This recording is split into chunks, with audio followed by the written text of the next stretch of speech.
There's nothing like the excitement of getting a new job that you've been working really hard for. But there comes a time between accepting the offer and starting the job where you get the jitters and your nerves kick into overdrive. Totally normal. Transitions are tough. In your first week at a new job, you're looking to show the team you're a hard worker and solidify yourself as a competent and trustworthy team member. To help set you up for success and to help you build a positive reputation right away, we've put together a list of things you need to know for your first week. Let's start with one of the most important tips: practice self-care. As we said, being a beginner again can be overwhelming and can stir up feelings of self-doubt. Emphasizing self-care during this time can help alleviate any anxiety that bubbles up. So, what does self-care actually look like? Make sure to stick to the regular routines that help you feel good about yourself. Maybe it's exercising in the morning, making your favorite breakfast, hanging out with friends in the evening. Sticking to a schedule will help you feel your best and allow you to fend off any feelings of self-doubt that come to the surface. Also, don't knock on the power of positive self-talk. You are in this position for a reason. You have what it takes to be successful in this role. Exactly. If a negative thought pops into your head, try replacing it with its positive opposite. So instead of saying, "You're never gonna learn all this information," try saying this: "You don't need to learn everything in 1 week. You have plenty of time." Self-care in your first week is also about seeking inspiration. To really get in the self-motivation mindset, I recommend reading a memoir or biography of someone you admire.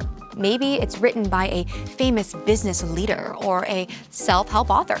It can also be helpful to collect meaningful quotes or words of wisdom and post them in places that you'll frequently see throughout the day. Getting sleep is important during this first week too.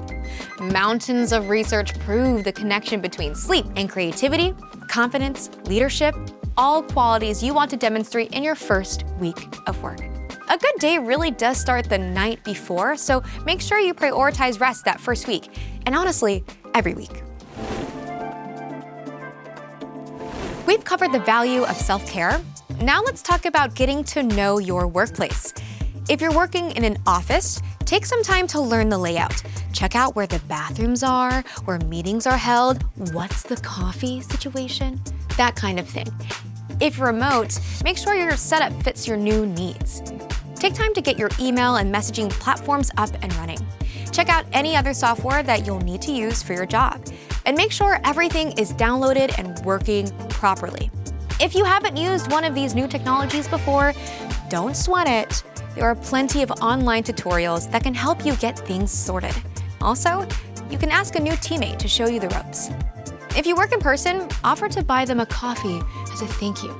This is a great way to start building bonds and establishing relationships. Having a solid understanding of these policies will help you integrate into your new organization with confidence and clarity. Are you using the Indeed mobile app? The app is free and makes it easy to apply right from your phone. Click the link below or just search Indeed in the App Store. Now let's get to the interpersonal stuff. Your first week is your first opportunity to begin building relationships with your new colleagues.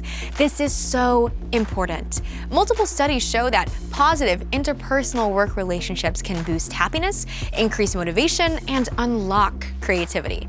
But how do you get started if you don't know anybody? First, ask your manager who they think you should meet.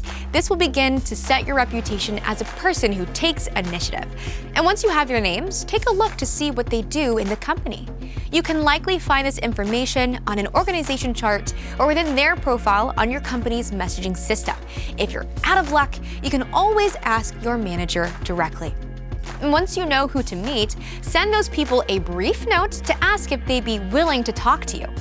Asking is much more considerate than scheduling the meeting without notice. And if they say yes and you send an invite, make sure you look at their calendar first to see when they're available. Keep the meeting duration at 30 minutes or less. This is your moment to make a strong first impression. You can do this by showing a genuine curiosity for what the other person does and asking thoughtful questions about their background, their work, and how you might be working together.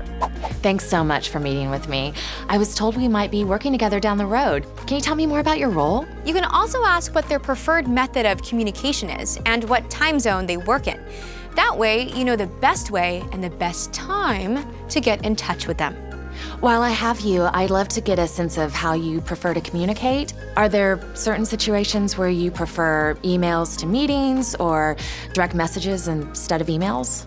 Outside of those formal meetings, you can also casually introduce yourself to people at work if you work on site. For the shy people among us, this can be nerve-wracking. But remember, you're new, and you're most likely going to have to make the first move. You can do this. And by being outgoing and introducing yourself, you'll build a reputation of authority and confidence. This is so important during the first week. Now, you don't want to interrupt someone while they're doing focused work, but if you see someone in the hallway, the kitchen, or any type of communal location, say hello and introduce yourself. Hey, I'm Frankie. I just started on the sales team. Nice to meet you. I'm Stella. Nice to meet you, Stella. What team are you on? Notice how Frankie repeated her new colleague's name back to them? This is a helpful strategy to make new names stick, especially when you're meeting many new people at once. If there's one colleague you want to make an extra strong impression with this week, it's your manager. But this doesn't need to be stressful or intimidating. Remember that positive self-talk concept we mentioned before? You have what you need to be successful in this role. Your manager hired you for a reason. Just keep these tips in mind and you'll be good to go. In your first week with your manager, begin to establish what the immediate and long-term priorities in your role will be. Ask questions like, What does success look like to you? What priorities do you see me focusing on at first? How can I help? Thanks for asking. make sure that you're thinking about dates and timelines for these priorities. Some will definitely be long-term, but others will get done pretty quickly. Focus on some quick wins early in the game to establish a reputation as someone who gets things done. Not only will asking these questions help you get started, but it also shows your manager that you're strategic and ready to go. In your first week, you can also ask your boss this question: how can I help? Trust me, this question is music to your manager's ears. Simple, but powerful. And you wouldn't believe how many people don't do it. To get even more specific, you can ask what their pain points are. Once you know that answer, spend some time thinking about how your skills can help solve it. But don't worry, you don't need to put your plan into action that week. Simply showing you care and are thinking about how to help will demonstrate to your boss that you're not afraid of hard work. Obviously, your relationship with your boss doesn't end after week 1. To continue on the path towards a great working relationship, I recommend scheduling regular check-ins. Some people schedule these weekly, others bi-weekly. You two can decide on a cadence that works best for your situation. And whatever you choose, having this consistent touch point ensures you have an open line of communication and have established opportunities to discuss priorities. So there you have it. During your first week, focus on self-care, getting to know your workplace, and building relationships with your colleagues and manager. Doing so will not only help you crush your early days, but sets a strong tone for the year to come. If you like this video, make sure to like and subscribe.